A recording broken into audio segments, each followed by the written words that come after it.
আজ থেকে প্রায় ৯৭ বছর আগে এক বিশাল নিউক্লিয়ার বিস্ফোরণের কারণে পুরো পৃথিবী প্রায় ধ্বংস হয়ে যায়।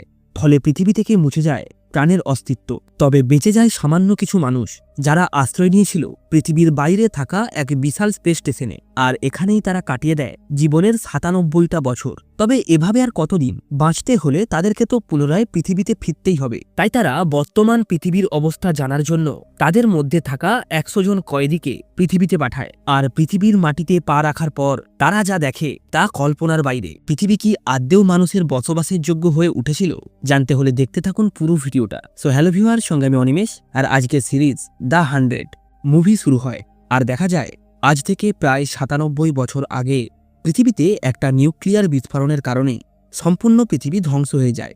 তবে তা সত্ত্বেও পৃথিবীর বেশ কিছু মানুষ বেঁচে যায়, কারণ ওই নিউক্লিয়ার বিস্ফোরণের আগেই তারা পৃথিবী ছেড়ে মহাকাশে থাকা একটা স্পেস স্টেশনে আশ্রয় নিয়েছিল।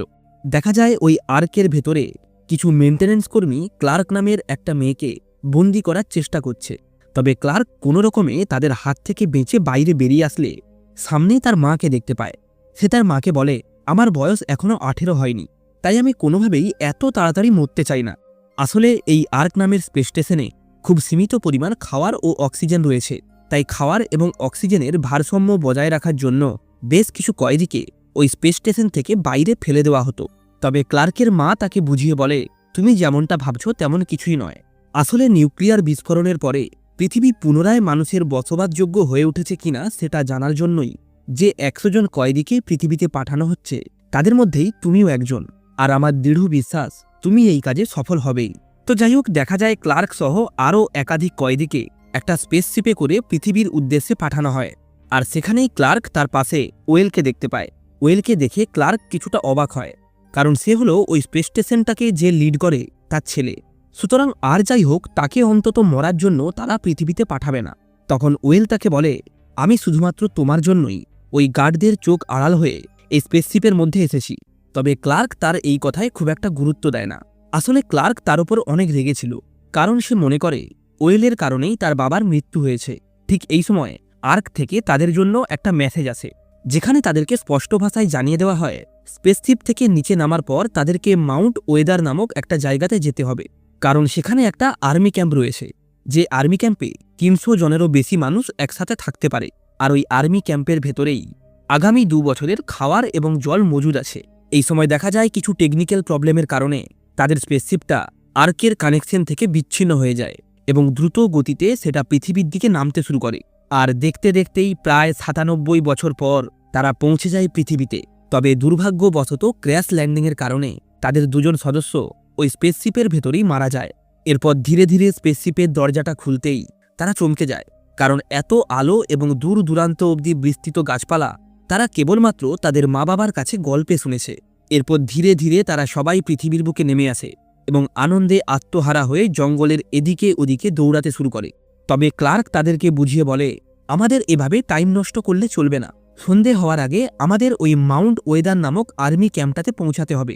তা না হলে এই ঘন জঙ্গলের মধ্যে আমরা খাওয়ার এবং জলের অভাবে মারা যেতে পারি। তবে তাদের মধ্যে উপস্থিত ব্লেমি নামের একটা ছেলে ক্লার্কের এই মতামতের বিরোধিতা করে। সে বলে, তারা আমাদেরকে এতদিন স্পেস স্টেশনে কয়েদি হিসাবে আটকে রাখত, তবে আমরা এখন মুক্ত হয়েছি, তাহলে কেন আমরা তাদের হয়ে কাজ করব? দেখা যায় ব্লেমির এই কথায় দলের বেশ কিছু সদস্য তার সম্মতি দেয় এবং তারা সবাই মিলে ক্লার্ককে বলে, তুমি যেহেতু সবার কথা এত চিন্তা করছো, তাহলে তুমি একাই যাও এবং সেখান থেকে খাওয়ার ও জল নিয়ে আসো। ঠিক এই সময় দেখা যায় ফিন নামের একটা ছেলে তার ২ বন্ধুকে নিয়ে ক্লার্কের সঙ্গে যেতে রাজি হয়। আর ফিনকে ক্লার্কের সঙ্গে যেতে দেখে অক্টাভিয়া নামের একটা মেয়ে তাদের সঙ্গে যেতে চায়। আসলে অক্টাভিয়া ফিনকে মনে মনে পছন্দ করত। তবে দেখা যায় অক্টাভিয়া তাদের সঙ্গে যেতে চাইলেও তার দাদা ব্লেমি তাকে বাধা দেয়। কিন্তু অক্টাভিয়া তার দাদার কোনো কথা না শুনে ক্লার্কদের সঙ্গে বেরিয়ে পড়ে ওই আর্মি ক্যাম্পের উদ্দেশ্যে। এইভাবেই বেশ কিছুটা পথ যাওয়ার পর তারা একটা হরিণ দেখতে পায়। তবে ওই হরিণটা তাদের দিকে তাকাতেই তার ভয়ানক মুখটাকে দেখে তারা সবাই চমকে ওঠে। সিন স্পেস স্টেশনে শিফট হলে দেখা যায় তাদের প্রধানকে কেউ গুলি করেছে। তবে ক্লার্কের মা কোনো রকমে তার শরীর থেকে ওই গুলিটাকে বের করে তাকে বাঁচিয়ে নেয়। জানা যায় যে ছেলেটা তাদের প্রধানকে গুলি করেছে তার নাম হলো ব্লেমি। আর বর্তমানে সে এবং তার বোন পৃথিবীতে আসা ওই ১০০ জন কয়েদির সঙ্গেই রয়েছে।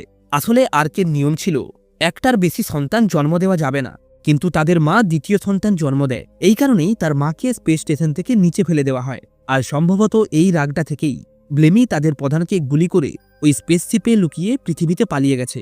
যাই হোক, সিন পৃথিবীতে গেলে দেখা যায় ক্লার্ক তার দলবল নিয়ে সামনে বেশ কিছুটা পথ এগোনোর পর তারা একটা বিশাল জলাশয় দেখতে পায়। এত বড় একটা জলাশয় দেখে তারা সবাই আনন্দে আত্মহারা হয়ে ওঠে। তবে তাদের সঙ্গে থাকা অক্টিভিয়া নামের সেই মেয়েটা ফিনকে ইমপ্রেস করার জন্য তার জামা প্যান্ট খুলে ওই জলাশয়ের মধ্যে ঝাঁপ দেয়। তবে তাকে ওই অবস্থায় দেখে ফিন ইমপ্রেস না হলেও জলাশয়ে থাকা একটা বিশাল আকৃতির মাছ অবশ্যই ইমপ্রেস হয়।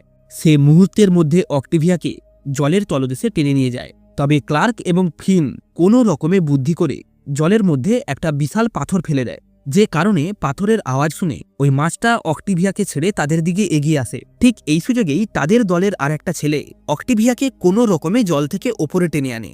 অন্যদিকে দেখা যায় ব্লেমি এবং তার দলের সমস্ত সদস্যরা তাদের হাতে থাকা রিস্টব্যান্ডগুলিকে খুলে আগুনে পোড়াচ্ছে। আসলে এই রিস্টব্যান্ডগুলির মাধ্যমে আর্কে থাকা ব্যক্তিরা তাদের শারীরিক অবস্থা সম্পর্কে জানতে পারবে। আর ব্লেমি এবং বাকি সবাই এই রিস্টব্যান্ডগুলিকে খুলে ফেলছিল কারণ সে চায় না এই পৃথিবীতে যে তারা বেঁচে আছে সেটার খবর আর্ক অব্দি পৌঁছাক। অন্যদিকে সিন আবারও আর্কে শিফট হলে দেখা যায় ক্লার্কের মা যেহেতু তাদের প্রধানকে বাঁচানোর জন্য আইন অমান্য করে বেশি পরিমাণ মেডিসিন ইউজ করেছে, তাই সেখানকার নিয়ম অনুসারে তারা যখন ক্লার্কের মাকে ওই স্পেস স্টেশন থেকে ফেলে দিতেই যাচ্ছিল, ঠিক সেই মুহূর্তেই সেখানে ওই স্পেসশিপের প্রধান আসে আর কোনো মতে তাকে বাঁচিয়ে নেয়। এদিকে দেখা যায় ক্লার্ক এবং তার দলের বাকি সদস্যরা ভালোভাবেই বুঝতে পারে এই বিশাল আকৃতির মাছের কারণে তারা কোনোভাবেই জল পেরোতে পারবে না। তাই তারা সেখানে ঝুলতে থাকা একটা গাছের শিকড়কে দেখে বুদ্ধি করে ওটার সাহায্যে ঝুলে তারা জলের ওপারে পৌঁছাবে। আর ঠিক এই প্ল্যান মতোই তাদের দলের একজন ছেলে ওই শিকড়টাকে ধরে কোনো রকমে ঝুলতে ঝুলতে জলের ওপারে গিয়ে পৌঁছায়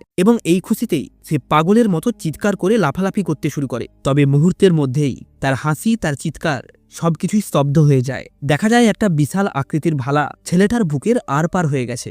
সাথে সাথেই ক্লার্ক এবং তার দলের বাকি সদস্যরা বুঝতে পারে এই জঙ্গলে তারা একা নেই। আর এর সাথেই সিরিজের ফার্স্ট পার্টটা এখানেই শেষ হয়। যাই হোক, স্টোরিটা কেমন লাগলো তা অবশ্যই কমেন্টের মাধ্যমে জানাবেন। আর এমনই সব অসাধারণ মুভির এক্সপ্লেনেশন পাওয়ার জন্য সাবস্ক্রাইব করবেন ফিল্মেশন ওয়ার্ল্ড।